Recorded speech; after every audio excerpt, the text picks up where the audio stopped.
Sa putong to, balikan po natin ang issue ng ginagawang Skyway Stage 3 at nasa linya po ng telepono si DPWH Secretary Rogelio Singson. Magandang hapon po, Secretary Singson. Yeah, magandang hapon, Jiggy. Yeah. Opo. At ito pong ginagawa pong proyekto, hindi po ba parang kahit paano challenge din sa DPWH dahil sa dami po ng mga struktura na dadaanan at mga nakatayo na kailangan tanggalin, dadaanan po itong Skyway Stage 3?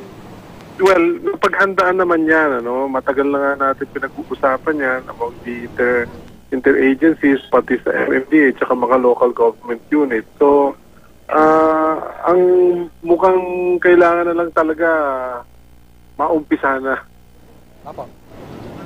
Yung pong, yung gaano kahalaga po o gaano talaga yung laki ng pangangailangan para po dito sa mga bagong kalsada kasi ang dami na rin sasakyan at ang bigat na po ng traffic sa Metro Manila.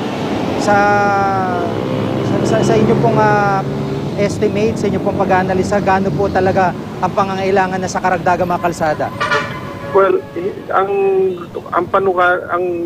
pananaw namin dyan, hindi lang lahat infrastructural solution. Meron din kailangan disiplina sa kalye. Kung manonotice mo, yung ating mga right-of-way, kahit na, nagtagtag kami nag-widen kami, kung gagawin lang din naman parking area yan, o kaya lalagyan lang ng mga vendors, walang silbi ang kalyeng yan. So, yun ang ibig namin sabihin na kailangan tulong-tulong dito. Hindi lang infrastruktura ang kailangan, disiplina sa driver, disiplina sa mga LGUs para ma-enforce nila, yung kailangan naman lang dapat gawin. Opo. At lahat-lahat po, ilan po ang proyekto na itatayo po ninyo o gagawin po mga road projects sa mga susunod pong taon? Tuloy-tuloy kami, kasi ang obligasyon namin na ang aming pinangako kay Pangulo at saka sa taong bayan, tatapusin namin na ayusin namin yung quality and safety of all national roads. Kasi parang tinitingnan nyo lang yung NCR, pero outside of NCR, marami din kaming ginagawa. Oho. Yung pong EDSA, ano po ang plano nyo dito sa EDSA? Kasi sa ngayon, di ba, mga parang reblocking pa lang po yung nangyayari. So yung rehabilitation talaga, ano po ang plano nyo para dito? I-hold muna namin yun at patatapos na muna namin hanggang siguro pag natapos na sila dito sa ibaba, nasa ibabaw na sila ng itong Skyway Connector, baka yun, pwede na kami magtuloy dun sa mga kailangan gawin sa EDSA. Opo.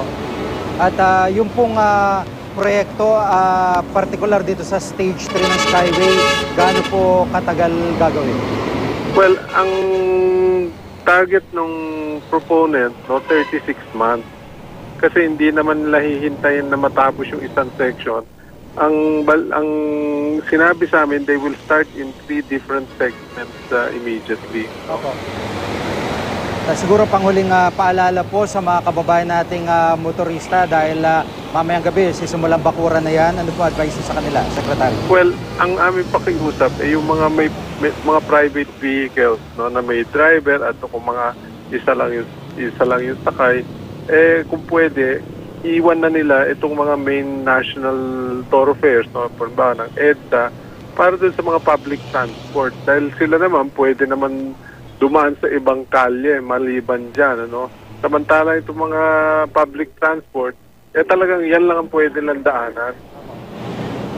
Maraming salamat po si DPWH Secretary Rogelio Singson.